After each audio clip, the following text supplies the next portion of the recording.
Hola, bienvenidas y bienvenidos a Hablando de Parkinson, un podcast de ANAPAR.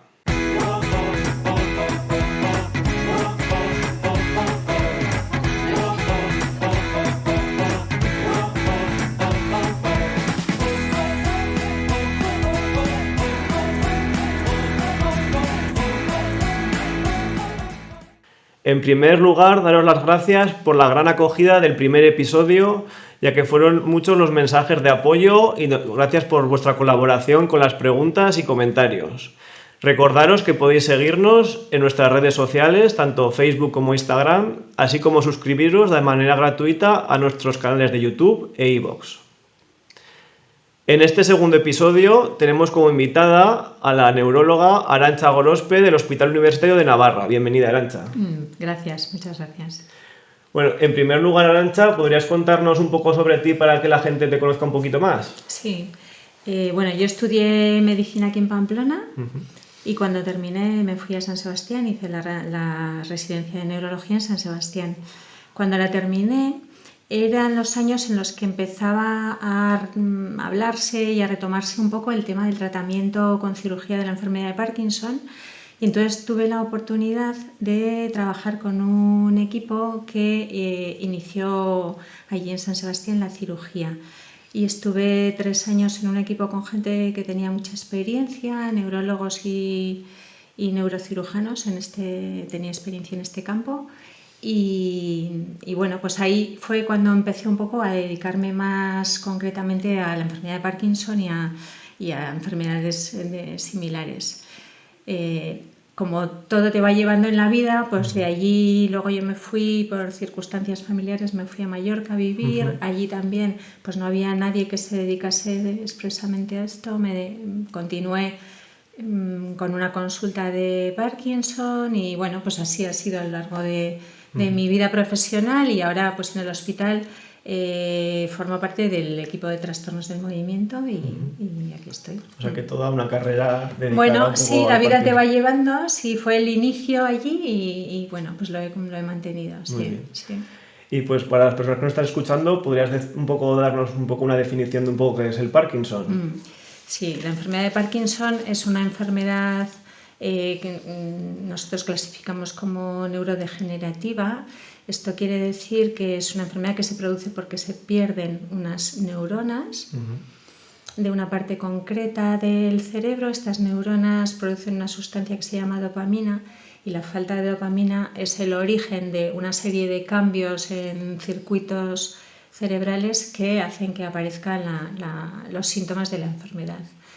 Exactamente la pérdida de estas neuronas no se conoce exactamente, pero hablamos de que es una combinación de factores genéticos y ambientales lo que hace que en estas neuronas aparezca un depósito de proteínas, una proteína en concreto que se llama alfa-sinucleína, que genera unos depósitos que llamamos cuerpos de Levy y esto hace que se vayan perdiendo estas neuronas. Todo esto es un proceso que acaba desencadenando la enfermedad. ¿Y este proceso es igual en todas las personas o luego también, a veces que hablamos solo de Parkinson y Parkinsonismos, qué diferencia hay un poco? La enfermedad de Parkinson es un poco lo que te he explicado. Hay una serie de enfermedades parecidas al Parkinson que comparten algunos síntomas y tienen además otros síntomas porque se afectan otras áreas diferentes. Entonces, el tratamiento que utilizamos suele ser bastante parecido, pero los síntomas y la evolución es diferente. Ahora, centrándonos en la enfermedad de Parkinson, aunque en todos los pacientes pasa lo que te he explicado antes, no todos los pacientes son iguales, porque unos tienen unos síntomas y otros no. Por ejemplo, el temblor, que es el síntoma como más reconocido de la enfermedad, no está presente en todos los pacientes. Aunque tengan una enfermedad de Parkinson, está presente en torno al 80% de los pacientes, pero hay un 20% que no tienen temblor.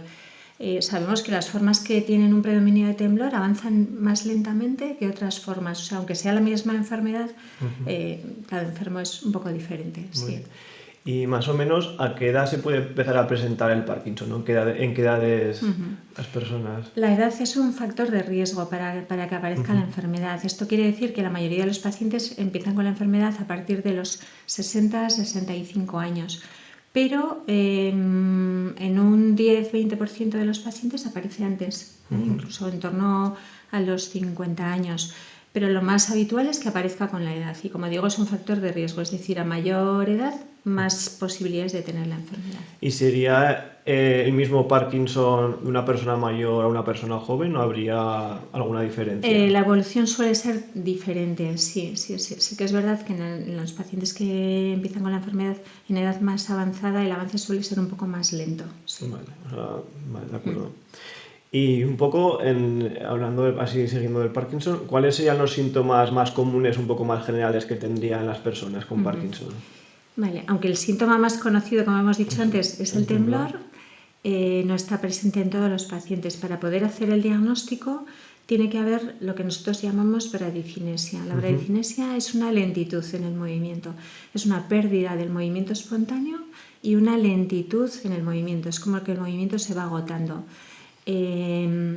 Para hacer el diagnóstico tiene que haber esto y añadido tiene que haber o temblor o rigidez. La rigidez es una limitación a la movilidad articular pasiva o activa y es otro síntoma de la enfermedad, pero lo que define la enfermedad es esta lentitud. Vale.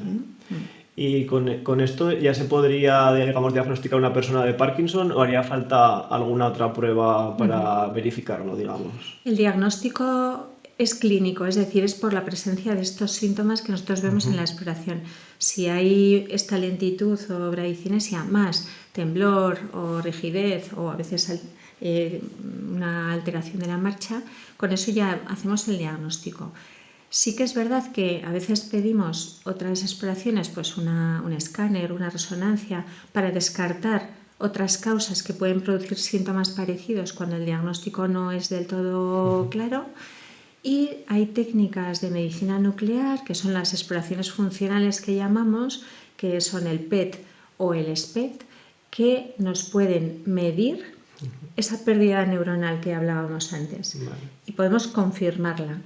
Lo pedimos cuando tenemos dudas diagnósticas porque no se acaban de cumplir todos los criterios, pero si la exploración es clara, el diagnóstico ya está hecho, el diagnóstico clínico está hecho, sí. Vale, de acuerdo. Y de estos síntomas más comunes, luego hay otros que no son tan comunes, ¿no? Que igual no se habla tanto de esos síntomas del Parkinson. ¿Podrías decirnos alguno de estos síntomas? Sí. Estos, los que hemos hablado, efectivamente son los síntomas motores que llamamos, ¿no? Son los síntomas que afectan al movimiento. Pero desde hace un tiempo estamos dando importancia igual a otros síntomas que antes se pasaban más desapercibidos y es lo que se llaman los síntomas no motores, ¿no? Que muchas veces preceden en la aparición, en el tiempo, a los síntomas motores. Pues, por ejemplo, la ansiedad, o la angustia o un trastorno del ánimo con una depresión o el estreñimiento o el cansancio. Estos síntomas son de la enfermedad y están ahí y pueden mejorar con medicación y son síntomas que forman parte de todo el espectro de la enfermedad, ¿no? O el deterioro cognitivo o los mareos al cambiar de postura. Son síntomas de la enfermedad y que últimamente sí que los estamos ya considerando que forman un todo con como que ha habido un cambio, ¿no? Antes no se tenía, igual os centrabais más en los síntomas motores y ahora ya empezáis a centrar. A preguntar en la consulta, pues antes igual preguntábamos más específicamente, bueno, ¿se ha caído? ¿Qué tal está para andar? Y ahora preguntamos, ¿qué tal tienes el olfato? ¿Cómo vas de vientre? ¿O qué tal haces la digestión? ¿Te mareas cuando cambias de postura? O sea, ya también lo tenemos en cuenta y bueno, para tratarlo y para saber que están. Pero, como has dicho, son síntomas que aparecen con anterioridad. Pueden aparecer incluso 10-20 años antes que los síntomas de la movilidad, sí. Pero si aparecen solos, aislados, tampoco sabemos si eso va a desembocar en una enfermedad de Parkinson. Es decir, alguien puede tener un problema de olfato desde hace mucho tiempo y luego no tener una enfermedad de Parkinson, pero si está ahí y luego aparecen los síntomas, sí que es algo sugestivo de que estén en el contexto de la enfermedad. Y esta visita de neurología, un poco eso lo que estabas diciendo que preguntabas sobre diferentes aspectos, ¿podrías contarnos un poco cómo en qué consiste y cuánto tiempo tenéis más o menos? Sí.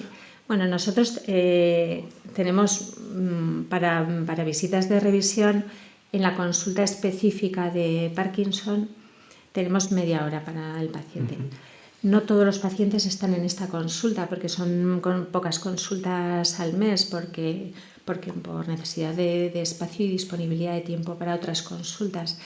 Sí que están en esta consulta pacientes que tienen una enfermedad, quizá no al inicio, que son más sencillas, sino que ya llevan un tiempo con la enfermedad.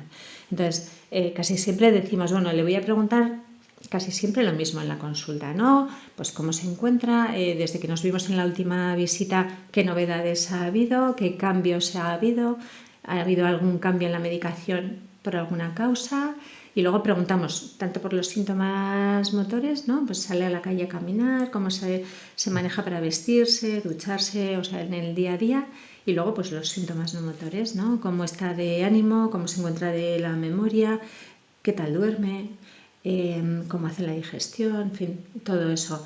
Después exploramos al paciente y en función de lo que nos han dicho y lo que vemos en la consulta, pues hacemos si procede cambios en la medicación o no. Vale, de acuerdo.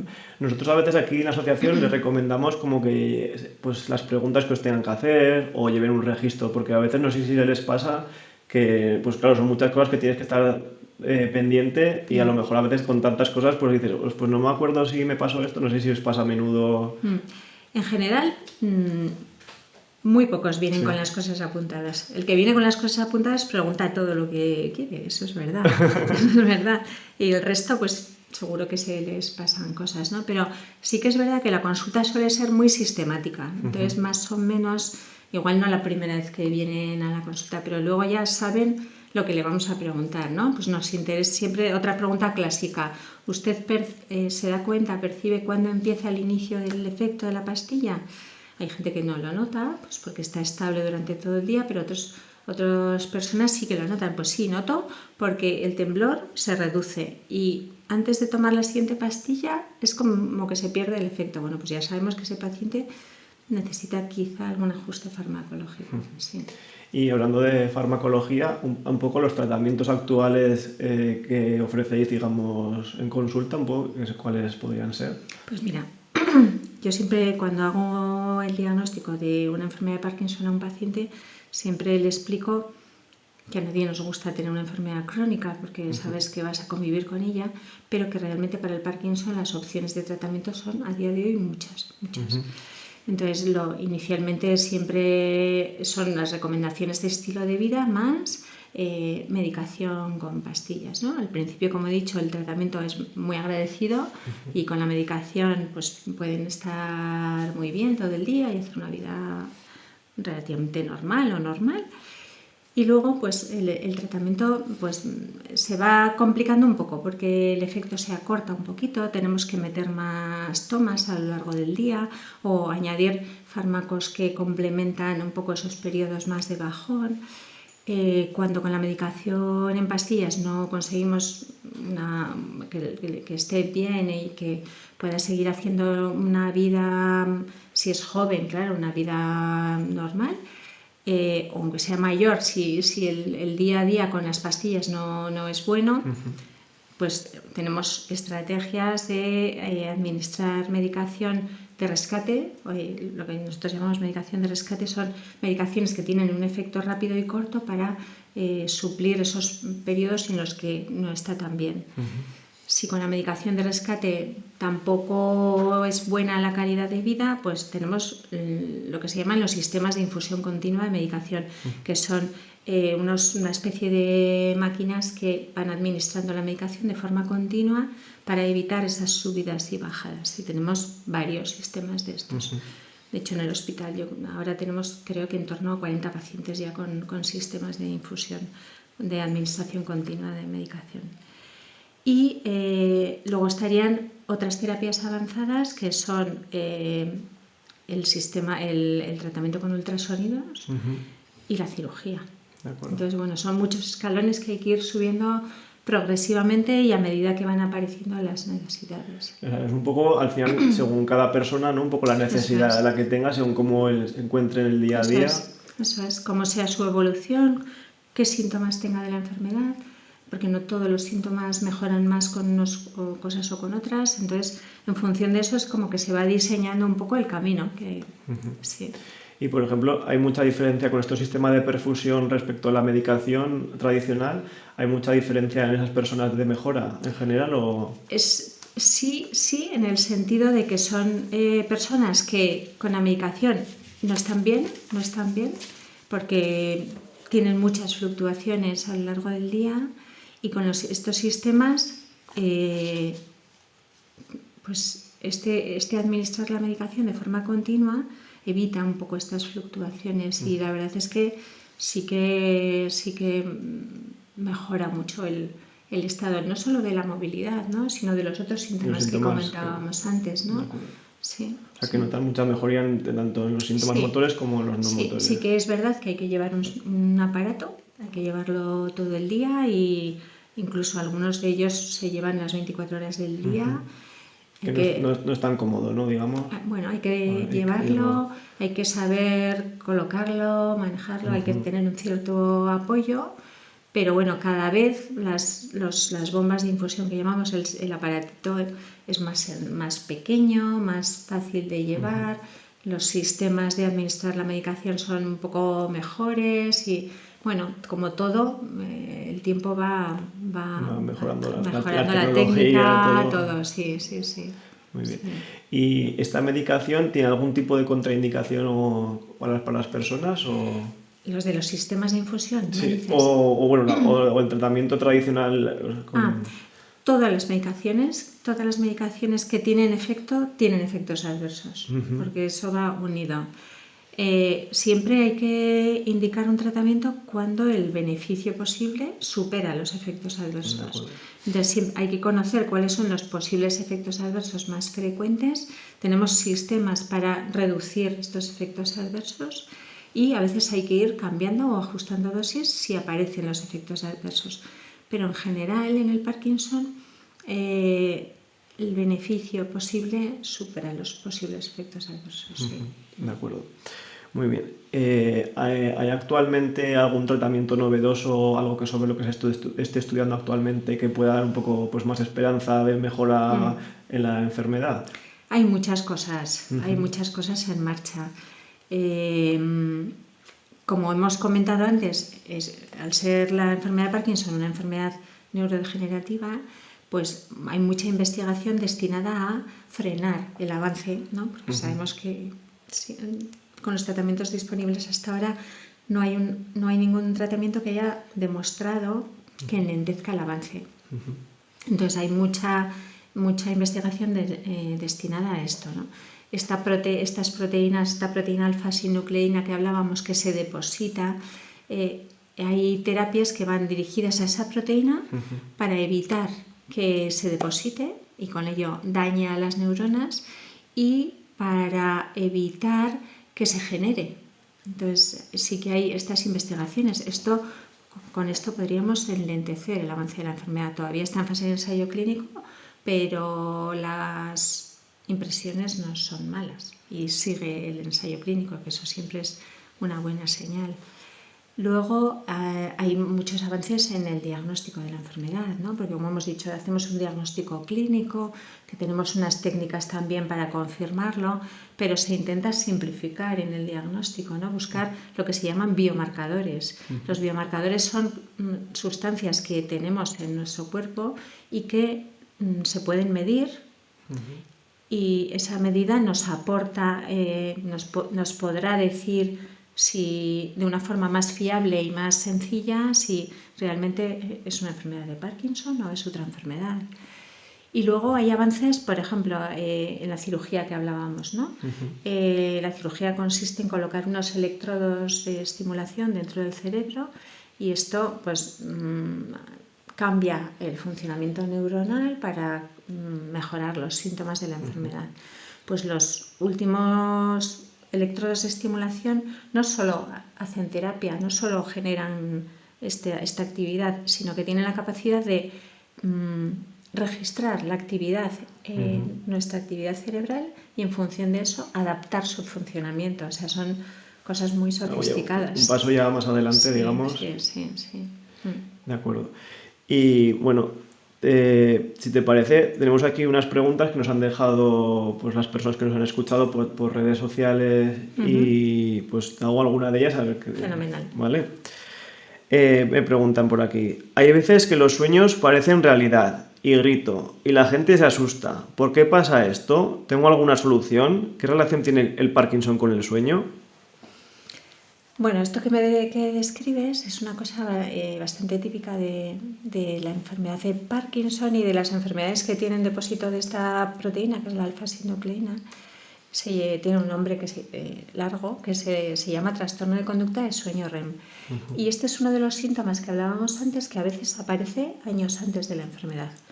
Ojo, lo que digo, siempre hay gente que tiene estos trastornos de sueño y luego jamás desarrollan la enfermedad, pero sí que lo vemos que pacientes que hacemos el diagnóstico y retrospectivamente les preguntamos, ¿usted cuando está dormido tiene movimientos, grita? Uy, sí, pues mi mujer me dice que revuelvo todo y grito. Bueno, pues este es lo que se llama el trastorno de conducta de sueño REM.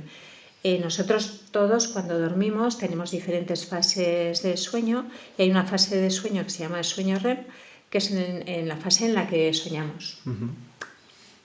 Por nuestros sistemas cerebrales, cuando soñamos, automáticamente se hace como una relajación muscular, pues para que no nos movamos, para que no hablamos, sino que estemos dormidos. Y en el trastorno de conducta de sueño REM esto falla. Por eso cuando están soñando, generalmente son sueños malos y violentos entonces hay pues estos movimientos, estas vocalizaciones, porque en realidad estás dormido, pero falla este sistema de seguridad de frenar la actividad muscular. Es bastante clásico, tiene una bastante buena respuesta a algunas medicaciones y se puede tratar y mejorar. De acuerdo, muy bien, interesante. Otra pregunta. ¿Por qué no se le da tanta importancia a la alimentación cuando se ha visto que está muy relacionado? Bueno, haciendo una afirmación más bien. Sí, una afirmación con la que no estoy muy de acuerdo. Vale. ¿No? Quizá sí que es verdad que antes no hablábamos tanto de estilo de vida y en el estilo de vida va incluida la alimentación, pero yo creo que últimamente, no solo en el Parkinson, no solo en las enfermedades neurodegenerativas, sino en muchas cosas, en el cáncer, últimamente sí que damos importancia al estilo de vida y esto incluye la alimentación, ¿no?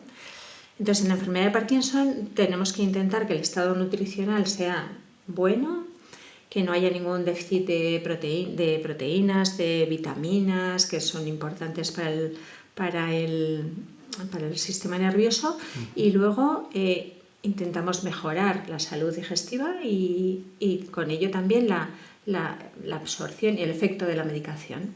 Entonces, yo creo que últimamente sí que le damos importancia y lo hablamos. Entonces, la recomendación es hacer una dieta mediterránea, que es la dieta que ha demostrado que parece que es eficaz en el lentecer el avance de la enfermedad. Una dieta rica en fruta, verdura, aceite de oliva, pobre en grasas animales, pobre en dulces o en alimentos muy procesados y bueno, pues repartida a lo largo del día. Sí que en función del avance o no de la enfermedad recomendaremos separar la medicación de las comidas para que se absorba mejor, pero realmente el seguir una dieta mediterránea y mantener un buen estado nutricional sí que es un punto importante en la enfermedad. Sí. Y en cuanto has dicho de separar de la medicación, ¿en qué se te refieres? Me refiero a que cuando la enfermedad avanza y aparecen estas fluctuaciones de las que hablábamos, a veces parte de estas fluctuaciones pueden deberse a que la comida y la medicación utiliza como la misma vía de absorción. Entonces, si se juntan en el estómago, pues la medicación puede hacer menos efecto o puede hacer fallar una dosis. Entonces se recomienda separarlo para que la absorción sea más segura y el efecto sea mejor. De acuerdo, muy bien. Vale, tenemos otra pregunta. ¿Por qué en espacios grandes no me bloqueo y en espacios estrechos, como una puerta o un pasillo, sí que me bloqueo? Esto es un síntoma de la enfermedad. Esto es lo que llamamos la imantación, ¿no? Es como si el suelo tuviera un imán y los pies se quedan pegados al suelo. No todo el rato, sino especialmente en las circunstancias que dices, ¿no? Al pasar por sitios estrechos, al empezar a andar o al girar. El problema de esto es que, claro, es un riesgo, un punto de riesgo para caídas. ¿Por qué pasa esto? Pues porque en el Parkinson se pierde esta capacidad automática que tenemos para movernos, ¿no? Todos esos circuitos que tenemos nosotros ya muy incluidos en el cerebro y que nos hace caminar de una forma muy automática, en el Parkinson deja de ser tan automático y depende más de estímulos visuales. Entonces, si estamos en una situación pues, de cansancio o de más nerviosismo o a varias cosas a la vez, pues se pierde eso y entonces aparecen esos bloqueos, esa dificultad para caminar, pero es porque perdemos esa capacidad automática de funcionar. Sí. De acuerdo. Y aquí, esta yo creo que es un poco relacionada, porque cuando escribo empiezo haciendo letra normal y poco a poco va disminuyendo y no se entiende nada. Pues esto es un poco lo que hablábamos al principio, es la bradicinesia, esa lentitud, ¿no? Que se caracteriza porque el movimiento es más lento y además se va agotando. Se va agotando. Cuando haces un movimiento repetitivo, que muchos pacientes o muchas personas de las que vienen a la consulta nos verán que lo hacemos, que les hacemos movimientos repetitivos con las manos, este movimiento, por ejemplo, o este. Entonces, en el Parkinson lo que pasa es que el movimiento es más lento y con el tiempo se va agotando. ¿Vale? Entonces, al escribir pasa lo mismo. Empiezas escribiendo más o menos normal, quizá un poco más pequeño, pero es como que se va agotando el movimiento. Es por eso. Vale, muy bien. Y la última pregunta ya de las personas que nos han mandado por redes sociales. Me gustaría saber su opinión y si es recomendable el tratamiento con ultrasonidos de ciertas afecciones de la enfermedad de Parkinson. Un poco antes has comentado. Sí, el tratamiento con ultrasonidos lo que intenta es, como hemos comentado, que hay circuitos de neuronas que funcionan mal debido a la falta de la dopamina. Con los ultrasonidos intentamos eliminar algunas áreas de esos circuitos que están implicadas en la aparición de los síntomas.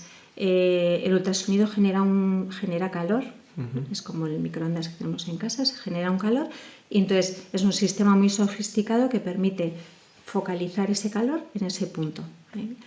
Entonces, es un tratamiento indicado en algunos casos, no en todos, porque tiene sus efectos beneficiosos en algunos síntomas, entonces no en todos los pacientes. Por eso, cuando vemos en la consulta, valoramos los síntomas, valoramos a qué nivel están estos síntomas y vemos si está indicado o no. O sea, es un buen tratamiento, es un tratamiento eficaz y seguro, pero no está indicado en todos los casos, sino que hay que seleccionarlos. Pero en esos casos es muy eficaz. De acuerdo. Al final, como un poco como todos, cada persona Exactamente. Pues, estudiar Exactamente. un poco. Eso es. Muy bien. Ya para ir casi finalizando, si podrías dar alguna recomendación para una persona recién diagnosticada de Parkinson, pues que un poco qué recomendación darías o cómo, Pues mira, cómo para afrontar esa enfermedad. Me reitero un poco en lo que te he dicho, ¿no? Porque yo lo digo siempre, es el diagnóstico, pues es algo que no queremos tener una enfermedad crónica, pero a día de hoy, con todo el tratamiento que tenemos en todos estos escalones que hemos hablado, ¿no? Medicación en pastillas, medicación en sistemas de infusión continua, los ultrasonidos, la cirugía, esto de tratamiento médico, hay muchas cosas que iremos utilizando a medida que las necesitemos. Y luego está el resto de tratamientos, fisioterapia, la logopedia, terapia ocupacional, todo el resto. Pero quiero decir, es un camino largo, sí que nos iremos viendo a lo largo de todo el tiempo. Es un camino largo, pero con muchas cosas para hacer. Otra cosa importante es que la información es el mejor antídoto frente a la preocupación, ¿no? Entonces, sí que el preguntar y el saber sobre la enfermedad, yo creo que ayuda a ver todas las posibilidades que hay. Sí, esto es importante. Muy bien.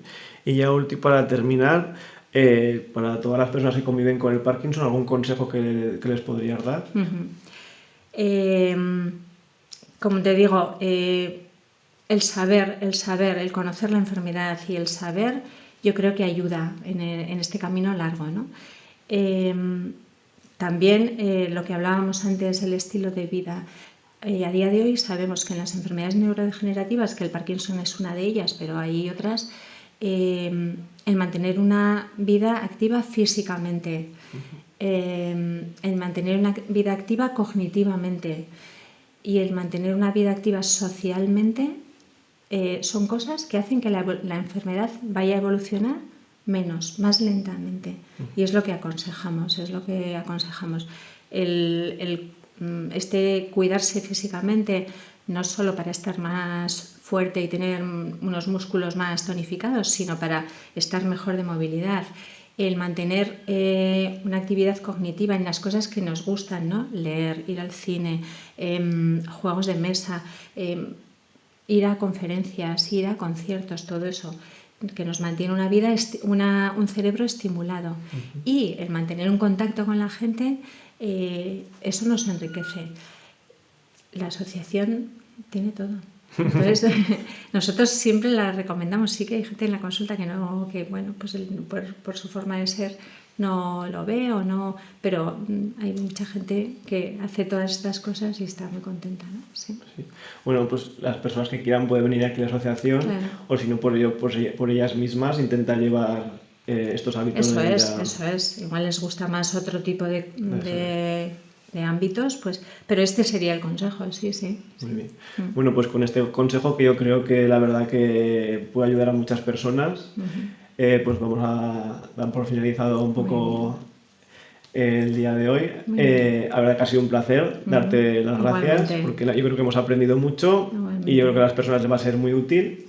Espero, yo creo que el objetivo de todos, ¿no?, los que estamos aquí, es eso, ¿no? Pues poder ayudar, poder informar y mostrar la disponibilidad, claro. Sí.